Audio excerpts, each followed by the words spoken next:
Hello, my name is Stephanie Mwangaza Brown, and I have a healthcare business where I practice acupuncture, cupping, herbs, and Reiki. Most people have heard of acupuncture, but they may not have ever experienced a treatment. When you come in for an appointment, the first thing we do is talk about your concerns. Then I observe your body. Lastly, there is the acupuncture or other energy treatment. And no, acupuncture doesn't hurt. Whatever treatment is chosen reflects our conversation. But more importantly, it reflects what the person's body communicated.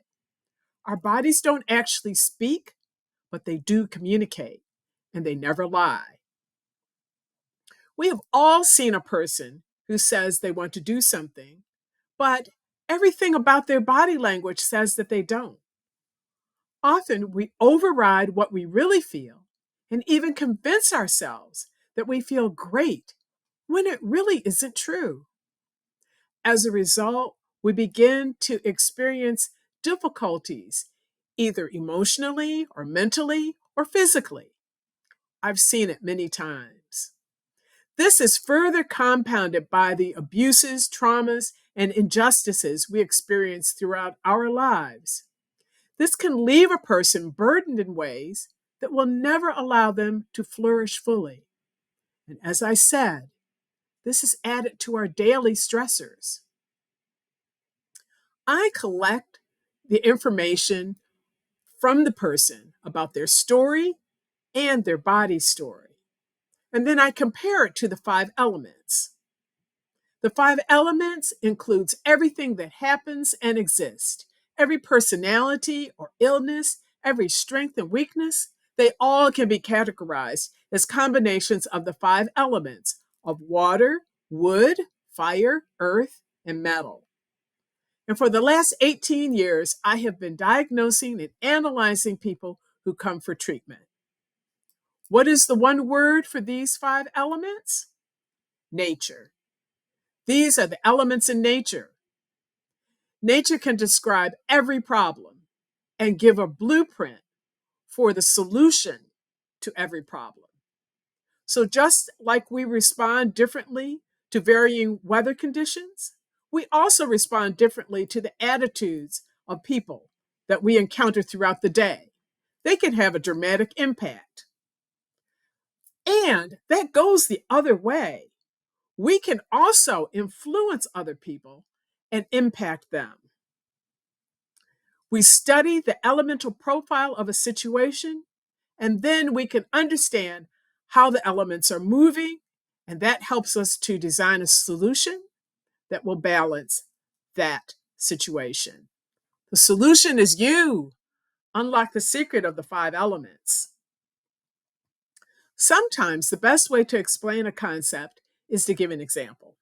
So, what does the element of metal look like in a person? When we think about metal, some of the thoughts that come to mind may be preciousness, value, like a metal sword represents honor, and a gem or diamond inspires awe. A metal badge symbolizes authority. We think of ceremony and ritual. Someone who is having trouble with the metal element may not value themselves. When the metal element is in disarray, individuals may experience low energy or sadness. And this can be seen in one of my clients. But before we talk about them, which of the other 4 elements can have a big impact on metal? Not water or wood or earth, it's fire. We know that fire can melt metal. If we harness the energy of fire, we can impact the actions of the metal element. And so, what are the positive attributes of fire? Let's think about summer, a very fiery season. In summer, we think of joy and laughter, of socializing, we think of relationships and enhancing connections. So, back to our client. The prescription for the client was to integrate the gifts of the fire element. So, the client, a dedicated workaholic, initially struggled to have fun, to embrace leisure activities, and engage with loved ones. But she continued, she persevered, and eventually she no longer felt like she was stuck in a rut. She was no longer sad all the time. We also noticed that it had a big impact on her family as well. Consciously, the client endeavored to radiate lightness and joy and resilience in the presence of other people. And this shifted not only her attitude, but it also uplifted the attitude of the people she was around. It may be difficult to believe that something so simple can make such a change. But because these simple actions weren't random, but by design, they actually added the missing energy that was needed to balance the situation. In general, situations seek equilibrium. So the journey to healing commenced, and my client didn't try to convince anyone of anything. She consistently worked on herself, her attitude, and her outlook. So this is a simple example of one element treating another. That's how we do it. Determine the one or two changes that we believe will have the greatest impact. We work on those for a while and reevaluate. Little by little, balance will be achieved. Again, the solution is you. Unlock the secrets of the elements. If you are struggling in life, or maybe you're not struggling, but you just want more, are you happy? Do you have the resources you need or want? Do you have the love that you want in your life? Maybe it's time to learn how to break down various situations, to look at them through the lens of nature, and to systematically develop a solution that will change your life.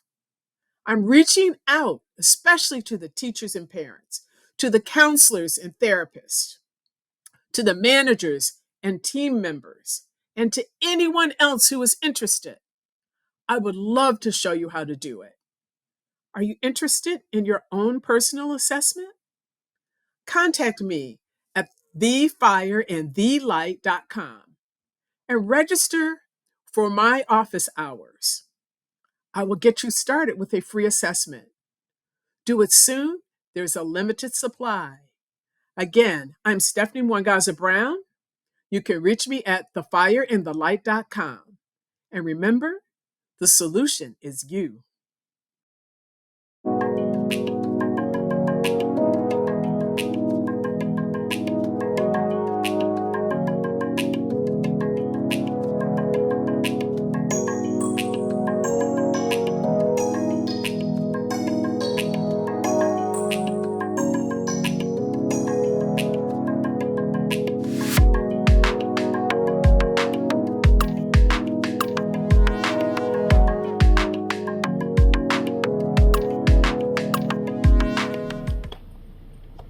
Hello, beautiful souls.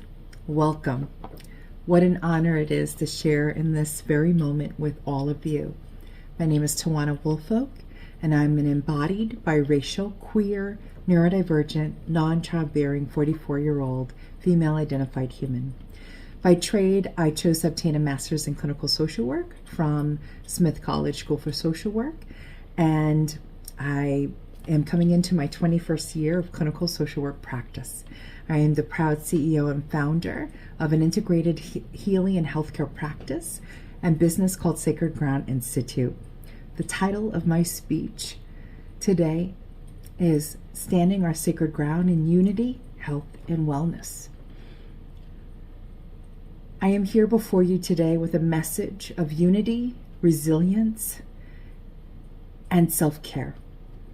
As we gather in community with each other, virtually and in person, here at this Black Speakers Network Health and Wellness Virtual Summit, we are confronted with a profound truth that our commitment to unity, a bias I own, begins with prioritizing our own self-care needs. And the vibrant tapestry of our communities, our diverse communities, We are bound together by shared experiences, struggle, and triumphs. Yet, amidst our collective journey, we often find ourselves neglecting the most fundamental aspect of our existence, our own health and well-being. But today, I courageously invite and dare all of us to take a radical step towards reclaiming our power, our strength, and our unity by anchoring ourselves in our own emotional, physical, spiritual, and mental health needs. For it is only when we are firmly rooted in our own self-care that we can truly serve others effectively and foster stronger, healthier communities. I speak from a place of deep conviction and knowledge, for I have witnessed firsthand the transformative power of prioritizing self-care unapologetically. Too often, and again my bias, we sacrifice our own well-being at the altar of societal expectations, cultural norms, and the relentless pursuit of perfection. We white-knuckle it through life, meaning enduring unnecessary suffering and a misguided belief that self-sacrifice is noble. But let me be unapologetically and unequivocally clear. It is not selfish to prioritize our own self-care needs. In fact, it is the most selfless act we can undertake. For when we neglect our own well-being, we become weapons to ourselves and others. Again, I own that bias in theory. For when we neglect our own well-being and have a distorted sense of boundaries and blur our yeses and nos, our spirits are crushed under the weight of resentment and self-abandonment. There is no love there, there's no healing there, there's no equity. We must liberate ourselves from the shackles of external validation and embrace the radical notion that our health and happiness matter. Our yeses and nos must align with our needs, values, boundaries, and desires, for they are the cornerstones of our selfhood. By standing firm in our commitment to self-care, we not only honor ourselves, but also pave the way for a future where our communities thrive in unity and wellness. But that starts with us, bravely. We deserve to be optimal examples of strength, resilience, and compassion, not just for ourselves, but for our future generations. And it is indeed my theory and knowing that we lack optimal examples of what this really looks like. Unapologetically belonging to ourselves and what we know will help us show up optimally in all of the various arenas that we deserve to have impact and legacy within. As we embark on this journey towards self-care, the non-commercialized version of self-care, but indeed the self-care that has its roots in Black history in the 60s, that indeed was the cornerstone of what helped many communities of color and many disenfranchised and marginalized communities live and survive. Let us remember that unity begins from within. Let us embrace our vulnerability, our imperfections, and our humanity, for it is our shared struggles that we find strength, not in comparison. Together, let us build a world where every member of our community is seen, heard, held, and valued. A world where unity and wellness reign supreme, where we're indeed not looking at each other side-eyed when we are choosing to decline an invitation or saying yes to what seems like an insurmountable risk that we wouldn't dare do. but let us stand and rejoice in one another and in empowerment. So I implore you and us to let us take the first step towards a brighter future. Let us prioritize our own self-care needs, knowing that that is probably the most revolutionary and radical thing we could do. Not out of selfishness, but out of true self-love and love for other and for equity in ourselves and others, for each other and for generations yet to come. Together, we can create a world where unity and wellness are not just ideals, but lived, embodied realities that are practiced in small mustard seed worth of ways and large, glorious ways. The point is that they're practiced and embodied. We live and breathe it. So I thank you for taking the time to be in community with me and each other, whether virtual or in person. And I encourage you to ask yourself, what shall be my call to action? I am bestowing the honor upon you to be an optimal example of what it can look like to be unapologetically belonging to self and doing what we need to do to shine our lights so others can follow that may be in deep need. And we get to. And I thank you. Please feel free to reach out to me at www.sacredgroundinstitute.com. I will be looking forward to being in a community with you. Peace and love, my friends. Remember, stand your sacred ground.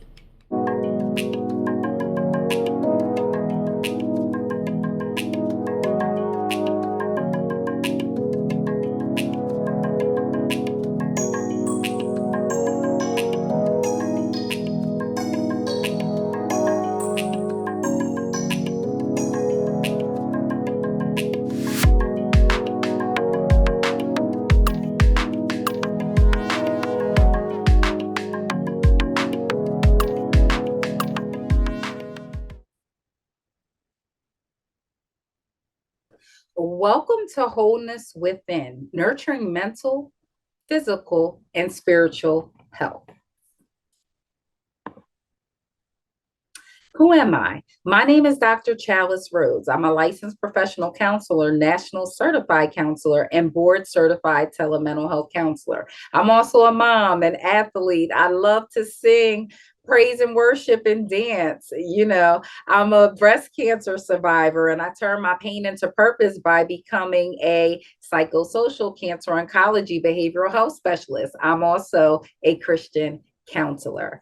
Let's talk about our objectives for today. So today we are going to discuss the integration of mental, physical, and spiritual health in Christian counseling. We're going to introduce mental health disparities across race, gender, and identity. We're going to consider physical and spiritual health and evaluate stress and resilience. Here's the disclaimer, just stating that I'm not giving you any personal advice or mental health therapy services. Please seek the advice of your individual personal professionals. Let's talk about this holistic view. May the God of peace himself sanctify you through and through, separate you from profane things, make you pure and holy, consecrated to God, and may your spirit, soul, and body be preserved, sound, and complete, and found blameless at the coming of our Lord Jesus Christ. 1 Thessalonians 5:23. You see, God is 3 in 1. He is Creator, Christ, and Holy Spirit. We are spirit, soul, and body, and we have our mental health, our physical health, and our spiritual health, which optimally we need to balance. But we do need to keep at the forefront Matthew 6:33. But seek ye first the kingdom of God and his righteousness, and all these things will be added unto you. Let's discuss mental health disparities in the Black race. There's high rates of depression, post-traumatic stress disorder, and suicide.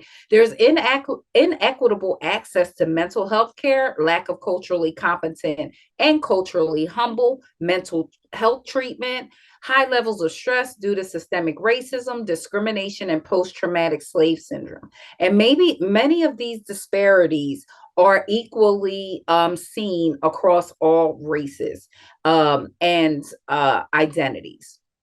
In a Hispanic race, there's language barriers, cultural stigma, and low socioeconomic status. The same in the Asian race. Also, high levels of stress due to racial discrimination and Islamophobia. In the Native American race, higher rates of depression, post-traumatic stress disorder, and suicide. Also, high levels of stress due to systemic racism and discrimination and historical trauma. In the Indian race, they are reluctant to seek help due to cultural beliefs that mental illness is a sign of personal weakness. There's language barriers making it difficult to access mental health services or communicate with healthcare providers. In the LGBTQIA population, there's higher rates of depression, anxiety, and suicide, and a lack of culturally competent treatment as well. In women, depression, anxiety, postpartum depression is prevalent. Women are more likely to experience trauma such as sexual assault or intimate partner violence. Women of color are disproportionately affected. Women in rural areas and low communities have fewer mental health services available to them, and gender-based discrimination and inequality in access to care and resources is prevalent. In men, there's a higher rates of substance use disorders, suicide, and underutilization of mental health services. Men are less likely to recognize having a mental health issue, more likely to deny, ignore the problem rather than seek help. They tend to be more reluctant to talk about their feelings or thoughts. There's a lack of awareness of mental health issues, concerns about stigma, and a lack of understanding of available resources. And issues related to masculinity, such as feeling that they need to be strong and not appear weak. Disparities in Christianity. There's a lack of focus on mental health in a Christian community, with many people believing that mental illness is a sign of spiritual weakness or punishment from God. There's a fear of stigma and discrimination that maybe they're lacking faith. Some denominations provide spiritual healing rather than medical treatment for mental health issues, which can be inadequate and potentially dangerous. There's also a lack of mental health professionals in Christian communities who understand the unique needs of those from a faith-based background. Now, we must also consider our physical health. Getting proper nutrition, physical activity, 150 minutes of exercise, moderate to intense, a week, and strength training twice weekly. We must also get adequate quality sleep. In our spiritual health, these studies found that in African American women, prayer was a coping skill. The woman's spirituality, which is her relationship with God. So just keep in mind, spirituality is your relationship with God or your higher power, and religiosity is an organized being, right? Like a United Methodist or non-denominational. Also, there was a result in higher levels of psychological well-being by engaging with their spiritual health. And maybe that also combined their religiosity. Maybe that combined attending church. Maybe it did not. All right, let's talk about stress. Stress is a state of physiological or psychological strain caused by adverse stimuli, physical, mental, or emotional, internal or external. And it tends to disturb the functioning of an organism, and which the organism naturally desires to avoid. There's physical stress, which can be an emergency. It can be continuing. There's psychological stress that can happen in our minds. There's prolonged stress. There's spiritual stress and spiritual warfare that's prevalent. And we can use the scripture Matthew 18:18 to bind and loose the spirit of heaviness, the spirit of infirmity, the spirit of fear, the spirit of death. We are resilient. Resilience is actually ordinary. It is not extraordinary. It's not something that we have or we don't have. It actually involves intentional behaviors, thoughts, and actions that can be learned and developed in anyone. Here are some resilience factors: caring and supportive relationships, both within and outside the family, love, trust, positive role modeling, encouragement, reassurance to support resilience, making realistic plans and taking steps to execute the plan, having a positive view of yourself and confidence enhancing your strengths and abilities. Communication and problem-solving skills are essential. The capacity to manage strong emotions and impulses, which is emotional intelligence. I want you guys to reflect. How do you communicate your feelings and deal with adversity? How do you connect with significant others, including extended family members and community resources? Here are additional ways to build resilience, high quality reciprocal connections. Avoid seeing crises as problems that can't be overcome. Accept that change is a part of living. Move toward your goals. Take baby steps toward action. Look for opportunities for self-discovery. Nurture a positive view of yourself. Keep things in perspective. Maintain a hopeful outlook and self-care. Let's learn from our past mistakes. Stay flexible. Join self-help groups or support groups. Let's read books. Let's discover online resources. Let's connect with our pastors, our church community, mentors, and licensed mental health professionals like myself. Please connect with me. Visit my website, drchalice.com, or follow me on social media. I'm on LinkedIn, Facebook, Dr. Chalice C. Rhodes, Instagram at Dr. Chalice, and like and subscribe to my YouTube channel, drchalice.com, for episodes of Talk the Wellness Tea with Dr. Chalice. Also, get free access today to my app, Dr. Chalice Teach. All you have to do is visit your Apple or Google Play Store to download our app for free. It was my pleasure to speak with you today, to talk to you all about the importance of balancing our mental, our physical, and our spiritual health. Have a blessed day.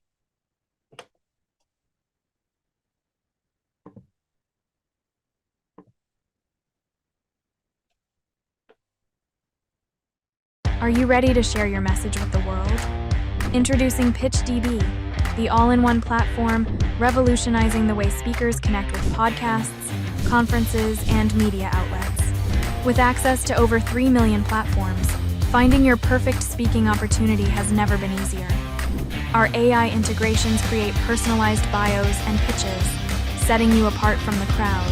Join the movement of speakers taking the world stage today. Join now at pitchdb.com.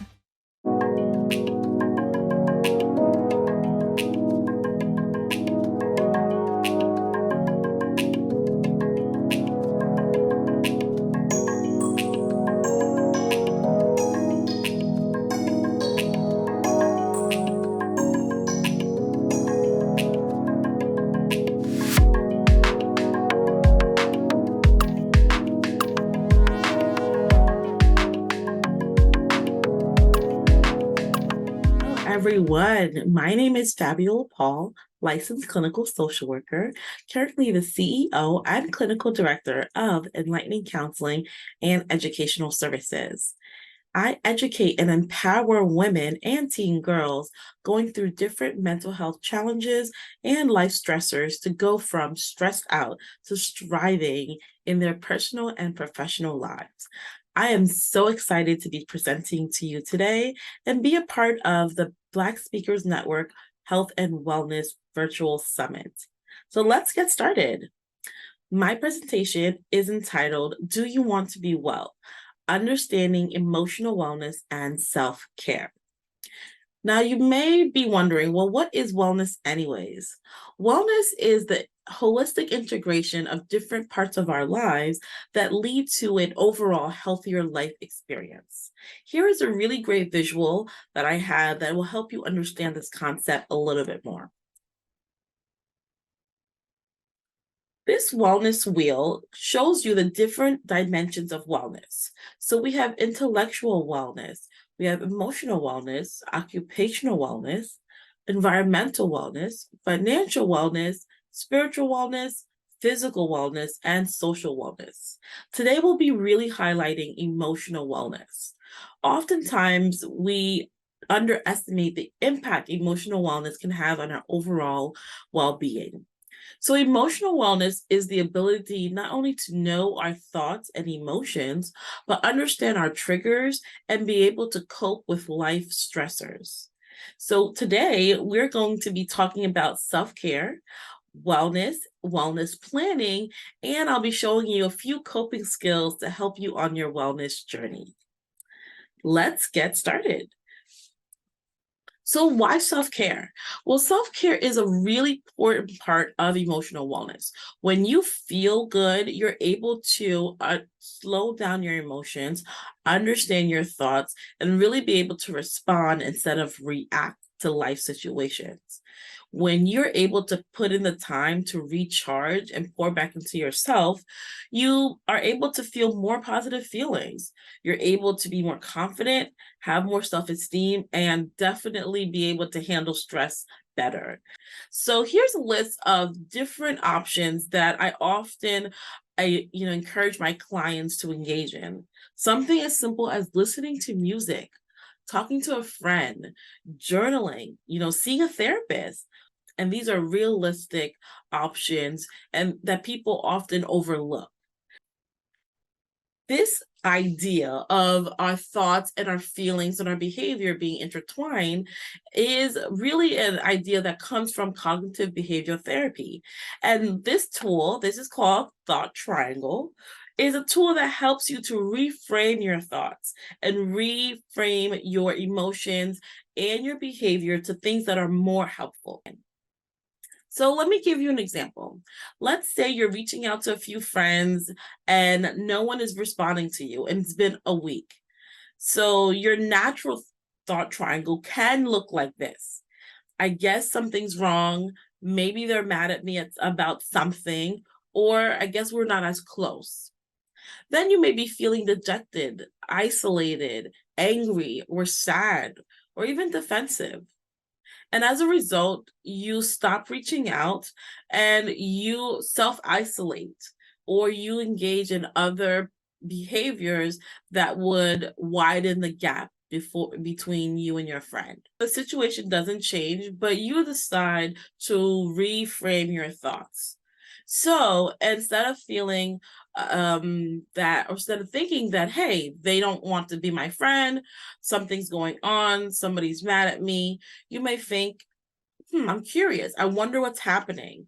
I wonder if everything's okay. Maybe I'll try again and reach out another time. Or maybe I'll stop by when I get the chance. Having that thought totally shifts your feeling and your outlook and your behavior. So you may be feeling hopeful, curious, or even concerned. And as a result, you'll be determined to reach back out or even pay your friend a visit. And this is the real case of emotional wellness, making sure that we are in charge of our thoughts, our feelings, and our behavior, and we're not letting ourselves be ruled by our thoughts, feelings, and behaviors. I urge you to take some time to think about ways that you may reframe your thoughts, your feelings, and your behaviors. So now let's talk about planning. How can we plan to implement the things that we're talking about and be more healthier for ourselves emotionally? One of the ways that I encourage my clients and people that I coach is by using the SMARTER goal system. So this is an acronym that means goals that are specific, measurable, attainable, realistic, time-based, and goals that you can evaluate and review. And this is part of the SMARTER goals that I really like. Being able to evaluate your progress or your statement and review, make tweaks, and try again. So with emotional wellness, you want to make sure that you are including your why. That is so important when we're making a plan, especially when it relates to our personal wellness. Well, why is this important? Why do we want to do this? Why does it make a difference? And what will we see and what would we like to see in ourselves? Let me show you an example. A SMARTER goal focusing on emotional wellness would look like this. I want to feel less anxious and enjoy time with my friends and families. I will use the Psychology Today website directory to contact at least 3 therapists during the week for a consultation. I will also practice 1 coping skill a week. Now, this is a smarter goal because it answers the why. They want to feel less anxious and enjoy time with friends and family. It talks about a specific action that they're going to do. Go to the Psychology Today website and contact 3 therapists. It's very specific, it's realistic, and it's attainable. As long as they have Wi-Fi, they're able to log onto the website and find 3 therapists to contact. And it's time-based. It's doing this during the week. They also added a practice, an active component. So practice 1 coping skill a week. After you evaluate, you can review your progress. Like, did I actually attain this? Or do I need to give myself more time? And you're able to tweak your smarter goal statement until it feels right for you. This is one of my favorite coping skill. It's called 5-point grounding. I love this because it allows you to use all of your senses. So the way that this works is you will start by doing a belly breath. A belly breath is a breathing technique that you breathe into your nose and you exhale from your mouth. After you do the belly breath, you're able to look around and you notice 5 things that you see. So it could be a clock, a wall, or a chair, whatever you see around you. Then you'll list 4 things you feel on your body. For example, my glasses, my shirt, my ring. Then you'll list 3 things that you hear. So you'll have to still your body and allow your sense of hearing to take control. So you can hear a car outside or people crying or laughing or talking. And then you'll list 2 things that you smell or maybe want to smell if your nose isn't working properly. Then 1 thing you would like to taste or that you taste. And then you end this exercise by doing 3 slow belly breaths. I love this again because it's so easy. There's so many different opportunities and examples of relaxation techniques on YouTube. So I encourage you to use that resource as well.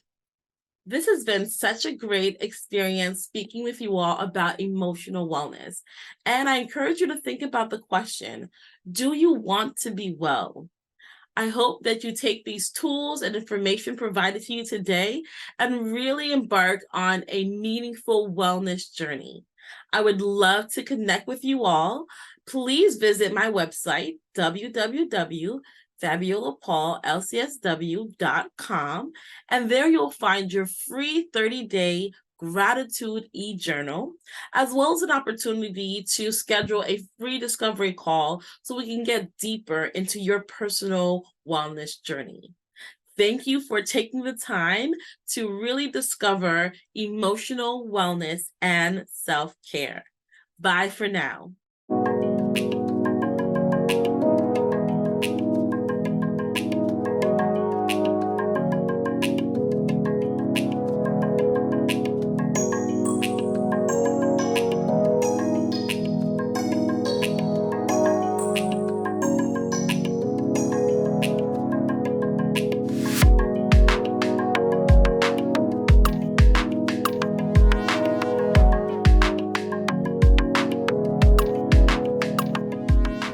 Hello, my name is Trina Ramsey, and thank you for taking the time to view my talk. My topic today is fostering self-love and compassion while managing mental health. I'm here to speak from my first-person perspective as someone who has dealt with mental health conditions in my family for 3 generations. And I'll tell you a little bit about myself first. I am an executive coach, a speaker, and an author.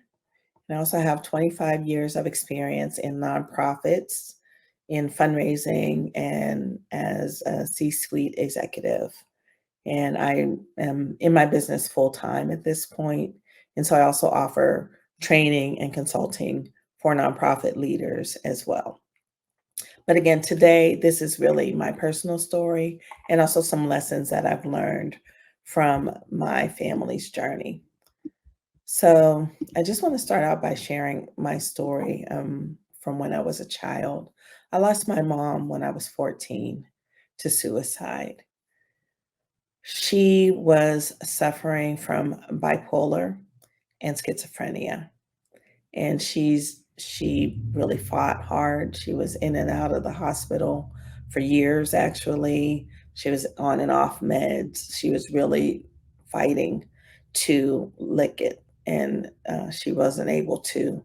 And so she really succumbed to her condition. And at that point, she was 35 years old. I was 14, and my twin sisters were 7. There were 3 of us.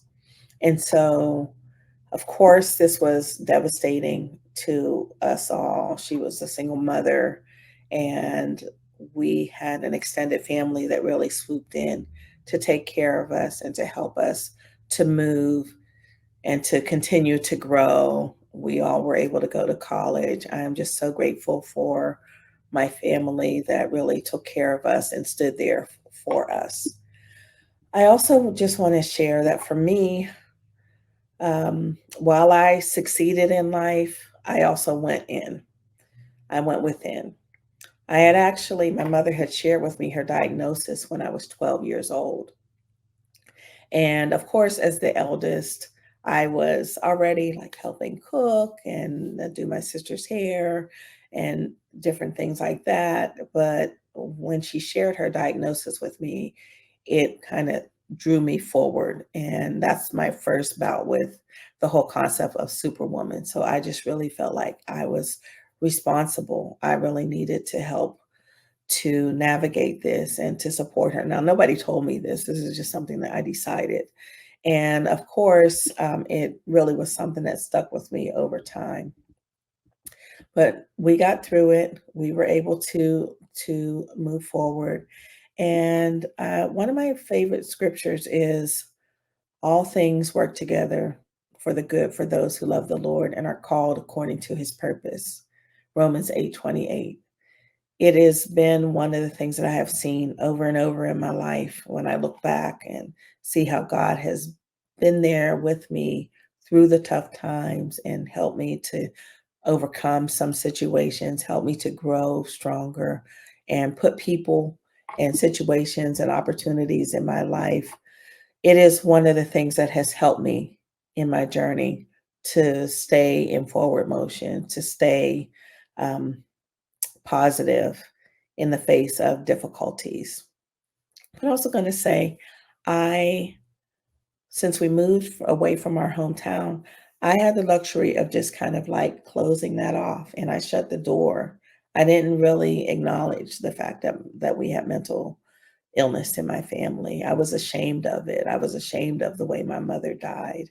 And so I went for years, for decades, without really acknowledging it. I would grieve. I would just break down every Mother's Day, every birthday, but I would not actually talk about it until I got much older in my 40s and I had gone through some of my own healing process myself.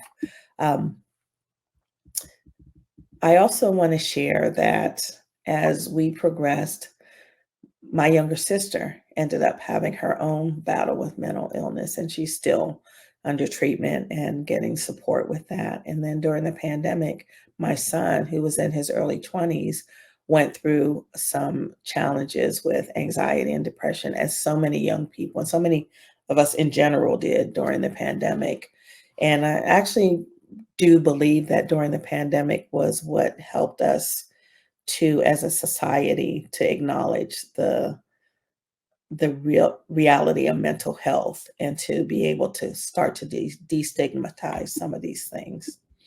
So I ended up really starting to do some work as I was embracing my coaching and speaking career to be able to speak about it later, to be able to write about it later. And I do want to share some lessons that I've learned over time. First is mental health conditions are nothing to be ashamed of. We don't have to, suffer in silence. If you yourself are having some mental health challenges, it's important to get some support, but don't like hide what's happening. Speak to people about it. Find community. It's really important. And likewise, if there's someone in your family that is having some challenges, you don't have to go through it alone. It's also important, number two, is to not treat your family member as broken or less than. Um, these are health conditions, just like diabetes and other things. So we don't have to act like someone is broken. Yes, their behavior might be different, but these are all things that we can address. And so if it's you who's going through it, I also really encourage you to not treat yourself as less than or broken. You are capable, you are strong, you have the ability to do great things in life. It's a condition that needs to be managed and supported. The third thing is sharing your story can support other people in their own journey. And that's why I'm here today. I have, since having my own challenges, been able to speak about my family, about the fact that I've been in therapy and that I have actually sought support for myself. It's really important to give voice to it because we understand that there's a lot more people who are dealing with some of these challenges than we may want to admit or acknowledge. Number four is it's crucial to get help for yourself while you are supporting your loved one. And while my son was going through his challenge, I found out about this organization called NAMI, National Alliance for Mental Illness. And this organization really, they have support groups for people who are going through the challenges themselves, but also for loved ones who are really lost and trying, they're in the battle and they're really trying to support their loved one and how to set boundaries and how to take care of yourself. And all those things were just so vital for me when I was in the depth of supporting my son and trying to find answers during this pandemic when resources were so scarce. The last thing is don't give up. Yes, these are dark times, but life is a roller coaster.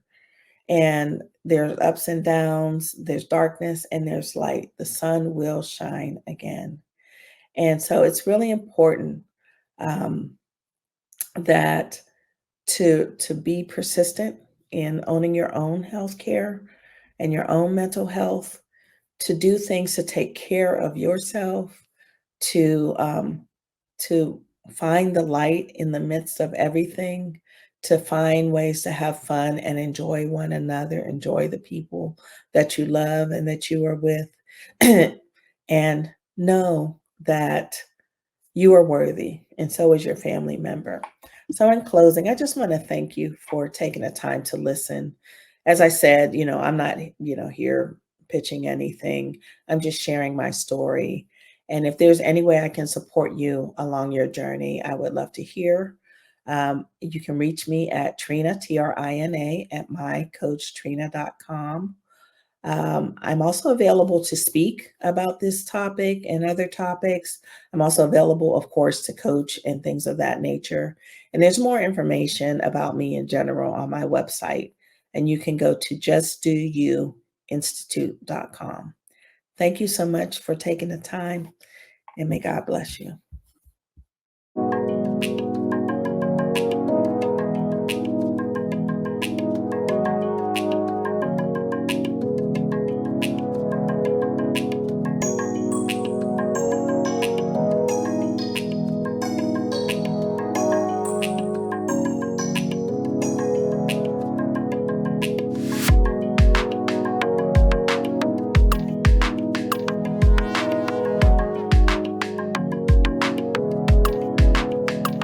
Hello, everybody. My name is Bridget Brown Jackson. I am a behavioral wealth strategist, and I'm the founder of Exponential Edge Ventures.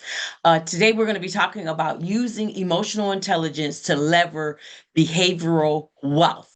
I was on stage and literally pouring out. And I mean, I'm not trying to brag, but it was juicy, juicy. The audience was enjoying it. It was just phenomenal, phenomenal, phenomenal experience in a time. It was interaction going back and forth as I was talking to a group of business leaders and sharing with them about the secret sauce of leadership, which is leveraging your personality. What the audience didn't know was 10 days before that speech, before that training, before that workshop, I had just buried my 26-year-old son. How was I able to stand on that stage and still deliver? Because I used my emotional intelligence to leverage my behavioral wealth. And today, that's what I'm going to share with you. I want to take you through again and share because it's personal. I was able to personally do it, right? So before we get started, I want to put a pin in a definition, in the fact that it means understanding and managing your own feeling. And I still didn't understand clearly about emotional intelligence. Again, I'll be very transparent and honest with you. I started learning a lot about emotional intelligence about 5 years before I retired from the educational world. And I'm glad that I did that work because that was almost 10 years ago. And that helped me be able to navigate my grief and my mourning as again, I buried and now just 6 months out, still dealing with the after effects of my son being killed. So this is not just theory that I'm going to tell you today. This is absolutely real. Are you truly self-aware? Well, according to Cornell University, about 90% to 95% of people really believe that they are self-aware. But when they did their study, what they found out was only 10 to 15% are truly self-aware. Yes, only 10 to 15%. So are you self-aware? Do you think that you are something and then you're really not? Let's get into that. And let's get into why it's important because you want to have well-being, right? So let's talk about that. There are some physiological benefits of emotional intelligence. So having a good a base of emotional intelligence can make your body healthier and stronger. So this is not just helping you mentally and emotionally, it's really going to help you again physiologically. So let's talk about some of those benefits. There's multiple ones. I just chose these 4 and I want you to hang your hat on, okay? It helps you with reduced stress. So people that have a high EQ often are able to manage their stress by recognizing and regulating their emotions, okay? Effectively. Now, not saying that we don't have them, but understanding how to put them in context and how to deal with them effectively and efficiently. What about improved quality of health? Yes. If we have high EQ, we can improve even our immune system. So if we have a stronger immune system, guess what happens? We're less sick. Therefore, it's not affecting our family. It's not affecting our professional life. Okay? Or what about it having benefits for your cardiovascular system? Yeah. If you got good heart health, then hopefully you can also have lower blood pressure, reduced blood pressure. The biggest one for me was, though, enhanced sleep. When I found out about my son, my sleepless nights started. Had never had insomnia, and insomnia came on like crazy. But as I learned how to regulate some things, again, that emotional intelligence, I had to understand there were some things that Bridget had to do. So if you have better emotional regulation, then that can help you reduce stress levels that can lead to restful and rejuvenating sleep. How about that? And then that's going to support your physiological health. So that cortisol that is increased because we're stressed can be reduced. And what I had to do is go back to what I know works. So I have a morning and an evening routine. I call it bookending my day.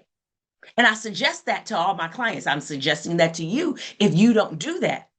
So I get up in the morning, I have a morning routine, I go to bed at night, and I have an evening routine. And journaling is a part of that. I journal in the morning, starting off with gratitude and some other things that I do. And then at the end of the day, I do my reflections and I talk about my wins. I celebrate. And even on those nights when I couldn't sleep, and on those nights where the grief had me, again, remember, I said to you, it's only been 6 months since I lost my son. But I'm able to regulate I cry, absolutely. But I'm able to help myself get and navigate through that because I understand how to leverage my emotional intelligence so that I can have behavioral wealth. And then last but definitely not least, enhance brain functions. Managing your emotions effectively can support better decision making, problem solving, and interpersonal skills that contribute to healthier brain. So those are 4 reasons why we want to make sure that we are giving more credence to our emotional intelligence. Oops, went backwards, sorry. So we're going to finalize this by giving you the big bangs, okay? So we're going to talk about resiliency, we're going to talk about holistic growth and balanced alignment. Because when we integrate EQ, we're going to, again, have well balance. I love this picture right here because it just resonates that resilience. Life is going to give you challenges. Life does not discriminate. It is not just about bouncing back, even. Resilience is deeper than that. Resilience is about bouncing forward because life is going to present you with some challenges. Again, it doesn't discriminate. We saw that happen in COVID. During COVID, everybody was affected. And so you have the opportunity to bounce forward, even in the midst of whatever the challenges life brings your way. Whatever those obstacles that try to stop you, right? You have resilience. And so when you think about that, just think about this picture here. That plant is growing up, even in the midst of all the harshness around it. So let's talk about holistic growth. Here's my definition for holistic growth. Learning new things and facing mental challenges, taking care of our bodies with healthy habits and nurturing positive feelings and relationships. Because this is going to help you be balanced, strong, and have a happy life. And that's what life is about. Don't get up miserable. To make sure that, again, you have that balance. And so during that holistic time, I want you to understand there's a quality of life. You heard me at the beginning say behavior wealth or behavioral wealth, either way you want to say it. There's wealth in our behaviors. And so we can have holistic growth where our body, our mind, and our spirit is constantly growing and evolving because we have great lifestyle habits. And then we can have positive relationships. That's one of the biggest things. Again, we have that holistic. If we understand that quality of life is going to equal wealth. See, a lot of people talk about wealth in terms of finances. I talk about it all day long in behavior. There's wealth in your behavior. And then last, but definitely not least, balancing that alignment. You want to make sure that there's a connection between your mental and your physical. And as we're doing that balance, when we take care of one, it's going to help us take care of the other. And so I admonish you to make sure that, again, you're doing the things that you need to do. So I said I have a morning routine. So part of that morning routine, and I suggest this to you if you're not doing it, before you turn on that TV, before you do all of that other stuff, before you grab that social media, what are you doing to impact your brain? What are you doing to impact your mind? What are you doing to impact your physical body? So I suggest something similar to my morning routine, which I call PERK. So I get up in the morning and I start my day off with a positive way in prayer and praise. And then I make sure that I enrich my mind and I enrich my body. And so I enrich my body by exercise. And then I add some motivation to myself. And the last thing I do is make sure that I read. I read a chapter of some type of book every morning. That's my morning routine because I know that my mental and my physical together is going to help keeping me to be empowered as a Black professional. And then as well, there's harmony that comes with that. And so our thoughts and our feelings and our actions are absolutely in sync. Meet PitchDB, the ultimate platform for speakers looking to make their mark on podcasts, conferences, and media outlets. PitchDB provides access to over 3 million platforms, ensuring you find the perfect avenue for your message.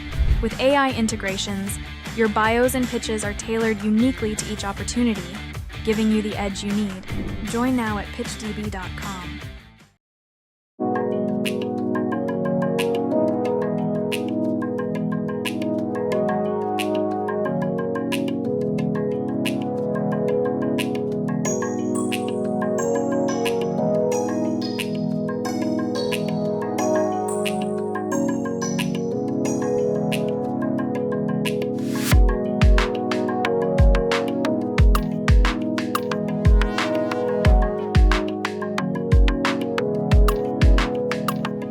Hey everyone, my name is Dr. Jasmine Reed, and I'm super excited to talk about today a topic that's dear to me. So we're talking about health and wellness within the Black community. How do we actually be able to gauge and be able to recognize, like, what does wellness look like in our large overarching community?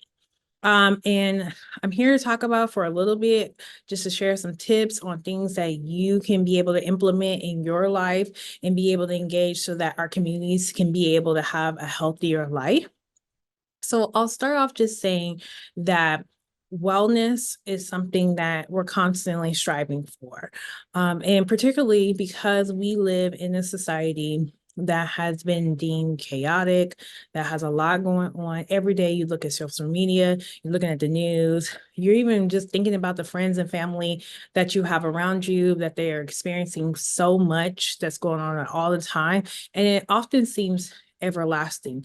But taking consideration for people of color, particularly Black people who operate in the United States, this can be compounded by a multitude of things.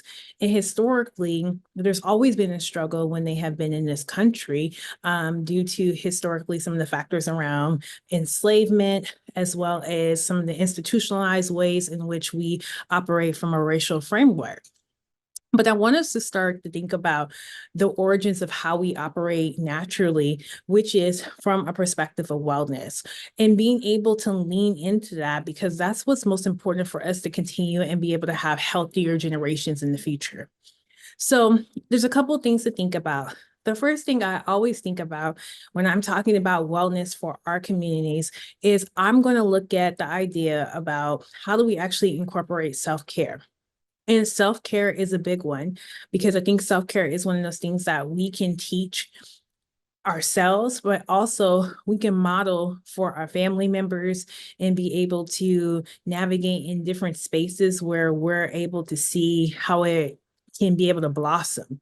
And so we don't put a lot of information, or we don't put a lot of intensity into taking care of ourselves, because so much of how we have been conditioned is to just push through. But there's a new generation of people who have recognized that pushing through is no longer acceptable, or is it feasible to do. If you think about all of the things that people have to push through on a daily basis, that added bit of just not taking care of yourself can lead to a host of mental health issues, as well as physical ailments as well. So let's talk about a little bit about self-care. What is it? And self-care is going to be defined as a variety of different things for people. Ultimately, we have to be able to learn what are our boundaries and what are the things that are going to be important for us to be able to maneuver in a different space. So when I think about self-care means having limits for my employer, or even me working for myself. Self-care means that I have to be able to actively incorporate time for me to be able to do something physical for myself. Self-care means that I may not spend as much time on the internet with things that don't fill me with positivity. So there's a variety of different ways that you can be able to incorporate self-care. I think it's important to be able to start to have those conversations about what is it for you and how is that going to navigate in your life. I also think it's something that we have to practice actively. So when we're thinking about self-care, we have to think about, like, what are the ways in which we want to actively bring this into our life, and how are we going to make this habit and prioritize ourselves first. And when we think about prioritizing ourselves first, one, we have to be able to think about what are some things that we have around us that are supports that we don't utilize. I often think about the perspective of going through school. And I remember there was a time that I was struggling in school. And I remember a mentor at the time was like, why didn't you ask for help?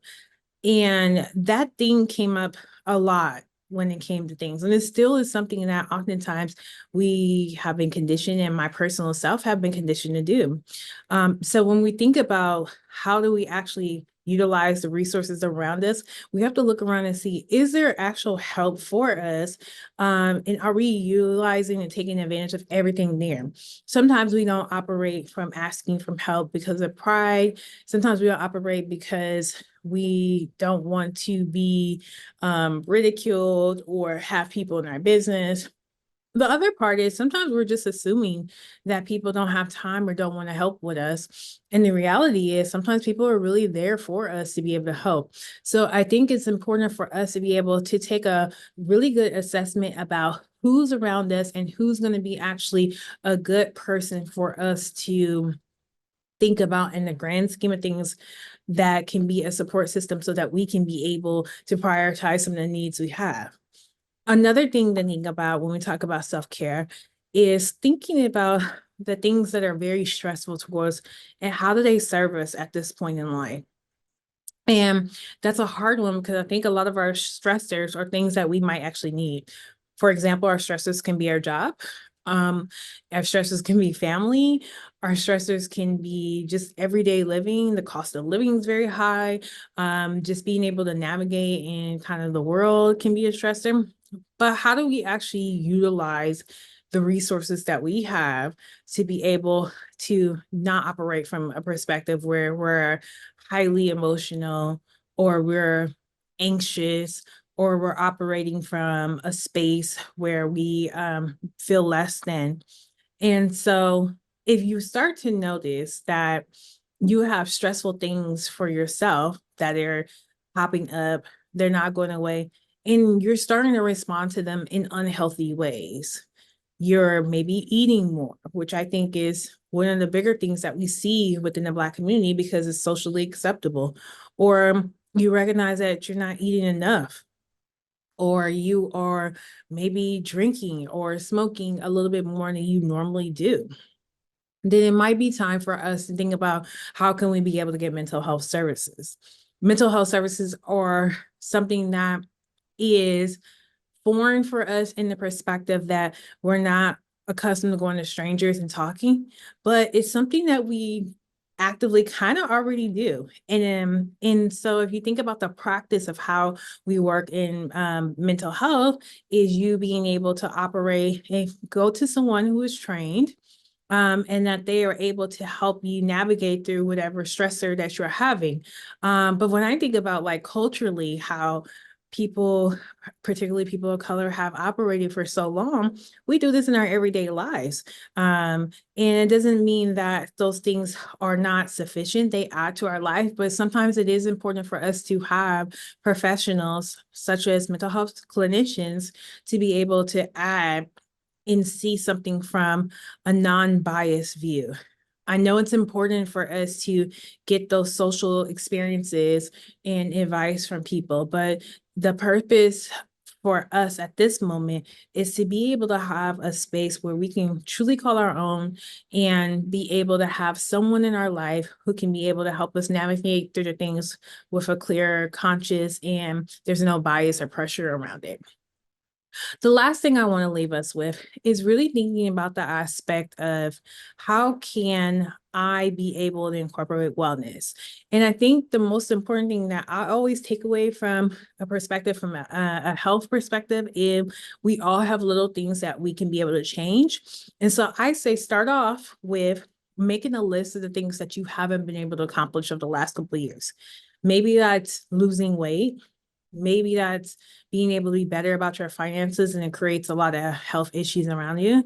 Maybe that means like being, physically active. Maybe that means having better boundaries. I would encourage you to make a list of 2 or 3 things because we don't want to overwhelm ourselves. And then we think about how can we be able to lean into those things. What does it take to be successful for those things? Oftentimes, part of the thing that makes it difficult for us to really lean into a space of wellness is a lack of consistency. I know we all struggle with consistency in different spaces of our life, but what is it different that we want to have at this point of life so that we can be able to make sure that we're reaching our goals? Ultimately, we all want to be in a space of health. We all want to be in a space of wellness. But I think one of the things that we all have to be able to be clear about is that we have to have a space of commitment for ourselves to be better in our communities. So I hope this helps you, or you are able to share it with someone that you know. If you have any more questions, feel free to reach out to me. I'm on social media, all platforms. It's going to be Dr. J. Reed. And then also you can always be able to book services at Ubuntu Psychological Services. Hope to see you soon. Bye.